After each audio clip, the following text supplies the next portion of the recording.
Hi everyone, I'm Tori Meadows and this is my first video reflection. Question 1 asks about the institution that we're connected with or we know the most about and any events that led up to the institution being what it is today. I attended Georgia Southwestern State University in Americus, Georgia, which is in a very, very small town, and Georgia Southwestern is a very, very small school. It was originally an agricultural and mechanical school, and just like many other institutions, it underwent name changes and transitions. At some point, it was had a 2-year program for teachers, basically, well, for students that wanted to become teachers. And once they completed this program, they received their teaching certificate.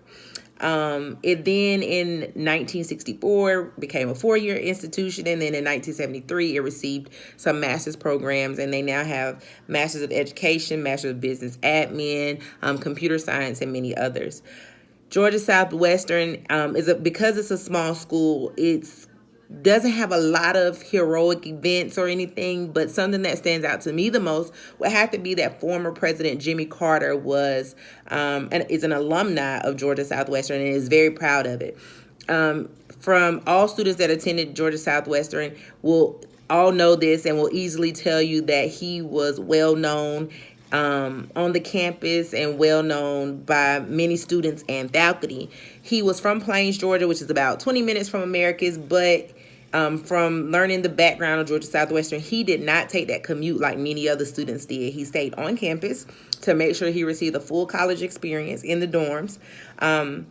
So he did not make that commute, and he was there to make sure, he had the full experience that any college student would want. He also was very proud of his academics at Georgia Southwestern.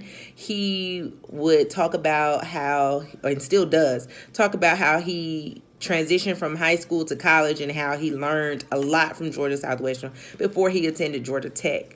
While he was there in his undergrad years, he actually got to sign his name in wet cement. He was a chemistry lab assistant at Georgia Southwestern, and he signed his name in wet cement. And most recently, in September 2017, they held a ceremony at Georgia Southwestern for President Jimmy Carter. He was there, him and his wife, the president of the institution now, and they gave him more wet cement and allowed him to sign his name, and they placed it in the entrance plaza area of the institution, which is nice. So I think that that opened the name up for Georgia Southwestern, people to learn about Georgia Southwestern. And when you Google Georgia Southwestern, former President Jimmy Carter is definitely going to come up. The second question talks about 2 issues that I believe that is going to shift student affairs or higher education. One of those I would have to say is diversity. I'm interested in multicultural affairs. I'm making a transition into higher ed, and multicultural affairs is a very big interest of mine.